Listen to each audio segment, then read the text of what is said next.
Okay, आज जो हम डिस्कस करने जा रहे हैं वो थोड़ा सा ग्रेटेस्ट इंटीजर फंक्शन के बारे में डिस्कस करने जा रहे हैं। हालांकि हम बात कर रहे थे बेसिक मैथमेटिक्स, जिसमें हम wavy curve method, sign scheme, models की बात कर रहे थे, लॉगरिथम की बात कर रहे थे। लेकिन क्या होता है कि कभी कभी इनइक्वालिटी का क्वेश्चन सॉल्व करें, उसमें ग्रेटेस्ट इंटीजर फंक्शन भी आ जाता है। स्टार्टिंग में लोग दे देते हैं, क्वेश्चन में आ जाता है, तो हम चाहते हैं कि उसकी क्लियरिटी थोड़ी सी आपको इनिशियल लेवल में हो जाए। उसके लिए हम बात करते हैं ग्रेटेस्ट इंटीजर फंक्शन की। तो सबसे पहले इस बॉक्स के अंदर x लिखा हुआ है, इसको हम बोलते हैं ग्रेटेस्ट इंटीजर फंक्शन। इसका मतलब ये होता है इंटीजर लेस देन और equal to x, integer less than और इक्वल टू x।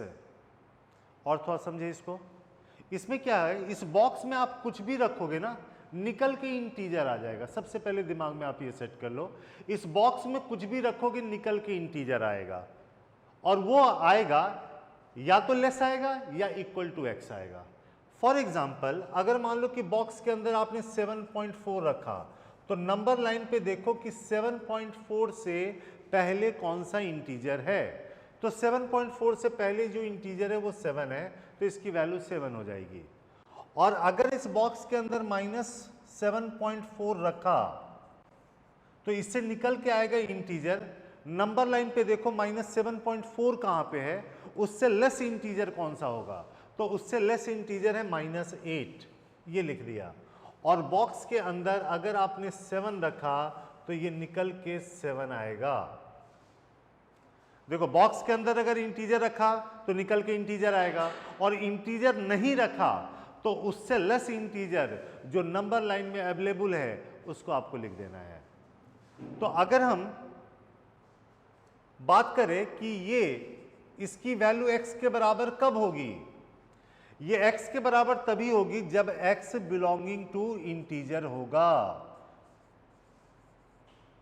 बॉक्स के अंदर आप कुछ भी डालो, निकल के इंटीजर ही आएगा। ये दिमाग में सबसे पहले आप सेट करो। बॉक्स के अंदर आपने इंटीजर डाला, इंटीजर निकल के आएगा।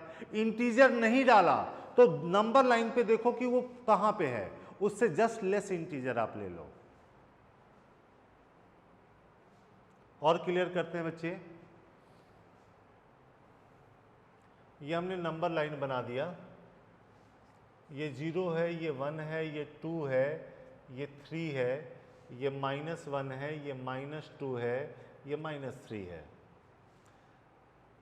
जैसे मान लो कि x की वैल्यू जब तक आप 0 के इक्वल लोगे और 1 से कम लोगे, यहां पे कोई भी नंबर होगा तो उसका ग्रेटेस्ट इंटीजर 0 आएगा।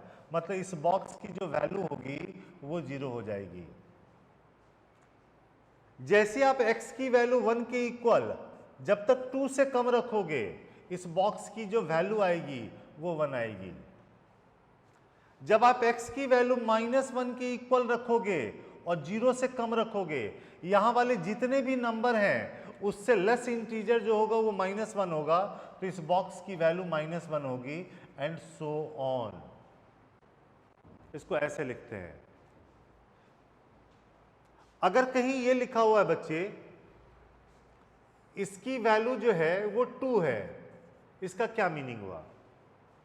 या तो नंबर आपने अंदर में 2 रखा है तभी आउटपुट 2 आया, या आपने नंबर 2 से 3 के बीच में रखा है तभी उससे लेस इंटीजर 2 आया है। तो यहां पे आप कहोगे कि x की जो वैल्यू होगी वो 2 के इक्वल बट लेस देन 3 होगी।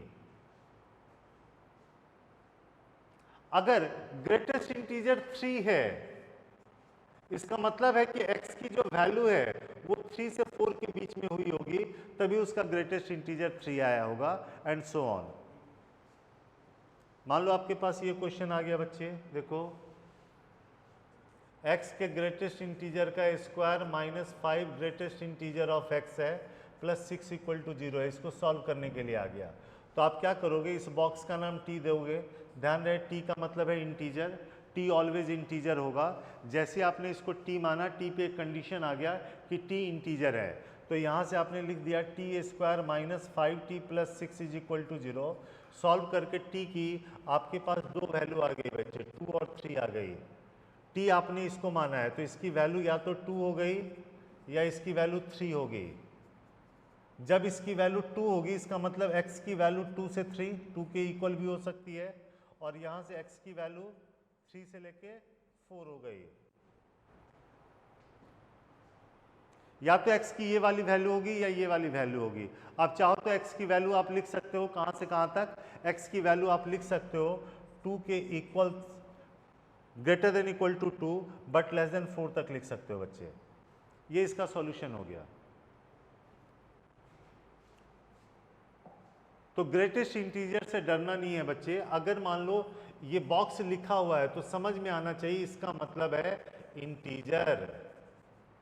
अब इसके अंदर क्या रख रहे हो, अगर इंटीजर रख रहे हो तो बाहर इंटीजर आएगा, और इंटीजर नहीं रख रहे हो तो नंबर लाइन पे देखो कि उससे पहले क्या है। जैसे मान लो कि -10.6 है, इसका ग्रेटेस्ट इंटीजर देखना है, तो इससे जो लेस इंटीजर नंबर लाइन पे है वो -11 है, तो वो -11 लिखना पड़ेगा आपको। क्लियर? अगर हम बात करें greatest integer of x greater then 1 है, इसका क्या मीनिंग आएगा?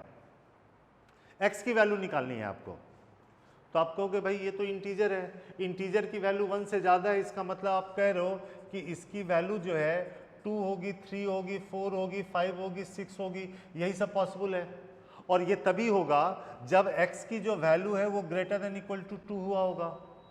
x अगर ग्रेटर देन इक्वल टू 2 होगा तभी उसके ग्रेटेस्ट इंटीजर की वैल्यू वो 2, 3, 4, 5, 6 ये सब पॉसिबल है। देखो नंबर लाइन पे ये 2 है, ये 3 है, ये 4 है, ये 5 है एंड सो ऑन। x की वैल्यू 2 के बराबर है, ग्रेटेस्ट इंटीजर 2 होगा। इसके बीच में कुछ भी नंबर होगा ग्रेटेस्ट इंटीजर 2 होगा। जैसे 3 पे पहुंचेगा ग्रेटेस्ट इंटीजर 3 हो गया, जैसे इस इंटरवल में पहुंचेगा ग्रेटेस्ट इंटीजर 3 हो गया, जैसे इस इंटरवल में पहुंचेगा ग्रेटेस्ट इंटीजर 4 हो गया एंड सो ऑन। इसीलिए हमने कहा कि x greater than equal to 2 होगा। तो चाहो तो इस बात को ये लिख सकते हो, अगर greatest integer of x greater than i है, जहां पे i इंटीजर, तो x greater than equal to i plus 1 होगा। जैसे यहाँ पे 1 है तो यहाँ पे आपने 2 लिखा है। सिमिलरली सॉल्व कर रहे हो, कभी ये आ गया ग्रेटेस्ट इंटीजर ऑफ x 1 से कम है, तो ये इंटीजर अगर 1 से कम है तो 1 से जो इंटीजर कम है वो क्या क्या है?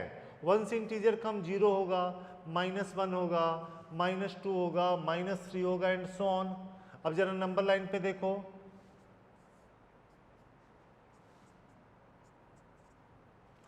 अगर आप 1 से कम नंबर रखोगे, 0 से 1 के बीच में कोई भी नंबर रख के देखो, उसका ग्रेटेस्ट इंटीजर 0 आएगा। इस इंटरवल में होगा तो -1 आएगा, इस इंटरवल में होगा तो -2 आएगा एंड सो ऑन।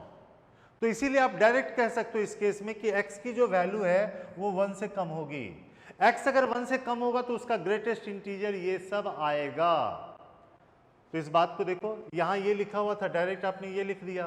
तो अगर कहीं greatest integer of x less than i लिखा हुआ है तो डायरेक्ट आप लिखो x लेस देन i, कोई दिक्कत नहीं है। ठीक है, तो ये थोड़ा सा हमने ब्रीफ आइडिया दिया ग्रेटेस्ट इंटीजर का। बच्चे क्वेश्चन सॉल्व करते समय इसकी ज़रूरत पड़ती है। जैसे अगर हमने ये लिख दिया ग्रेटेस्ट इंटीजर ऑफ x का square minus greatest integer of x -6 greater than 0, इसको सॉल्व करना है, सॉल्व फॉर x।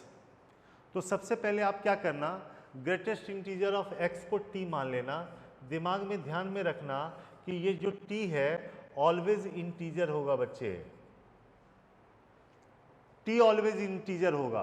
तो इसको सॉल्व करने के लिए आपने ग्रेटेस्ट इंटीजर ऑफ x को t मान लिया, तो ये t square minus t minus 6 greater than 0 है, और ये हो गया t माइनस 3, फैक्टराइज कर लो बच्चे, t plus 2 greater than 0। Greater का साइन है तो रूट के बाहर होगा t की वैल्यू, तो यहाँ पे जो t की वैल्यू होगी या तो -2 से कम होगी और t की जो वैल्यू होगी वो 3 से ज़्यादा होगी। तो greatest integer of x less than -2 आ गया और greatest integer of x greater than 3 आ गया। हमने इसको आपको लिखवाया था, ग्रेटेस्ट इंटीजर ऑफ x अगर ग्रेटर देन i है तो x की value greater than equal to हम लिखते हैं i प्लस 1। तो यहाँ पे आप x की value greater than equal to 4 लिखोगे। और यहाँ पे बताया था ग्रेटेस्ट इंटीजर ऑफ x अगर लेस देन i है तो डायरेक्ट x लेस देन -2 आएगा। तो इसका आंसर हमारे पास हो गया बच्चे -∞ से -2 यूनियन क्लोज इंटरवल 4 से लेके अप टू इन्फिनिटी तक। अगर हम थोड़ी देर के लिए इसके ग्राफ की भी बात कर लें, ये भी आप देख लो जरा, हालांकि इस लेवल में बहुत ज़्यादा ज़रूरत है नहीं, फिर भी मैं ग्राफ बता दे रहा हूं इसका। Graph of y is equal to greatest integer of x की बात कर लेते हैं। जब तक x की वैल्यू 0 की इक्वल होगी 1 से कम होगा, इसकी वैल्यू 0 आ जाएगी तो y इक्वल टू 0 हो गया। x की वैल्यू 1 के इक्वल जब तक 2 से कम होगा y की वैल्यू 1 हो जाएगी। x की वैल्यू 2 के इक्वल होगा जब तक 3 से कम होगा, y की वैल्यू 2 हो जाएगी and so on. Similarly negative side में अगर बात करें ना, x की वैल्यू -1 के इक्वल जब तक 0 से कम होगा तो y इक्वल टू -1 होगी। तो अगर हम इसका ग्राफ बनाएं तो ग्राफ कुछ नेचर ऐसा होगा, 0 से 1 के बीच में, 1 से 2 के बीच में, 2 से 3 के बीच में, -1 से 0 के बीच में। अगर हम इसी इंटरवल की बात कर लें, x की वैल्यू 0 के इक्वल और जब तक 1 से कम है उससे में आपको y इक्वल टू 0 लाइन बनानी है। y इक्वल टू 0 लाइन मतलब x एक्सिस बनानी है। तो 0 से 1 में y इक्वल टू 0 लाइन बनेगा, 1 को छोड़ के बनेगा बच्चे। ये ग्राफ को ऐसे बोल्ड कर दिया। 1 से 2 में including 1 excluding 2 y equal to 1 line बनेगा। ये y इक्वल टू 1 लाइन बना दो इस इंटरवल में। 2 से 3 में y इक्वल टू 2 लाइन बना दो बच्चे। -1 से 0 में y इक्वल टू -1 लाइन बना दो एंड सो ऑन।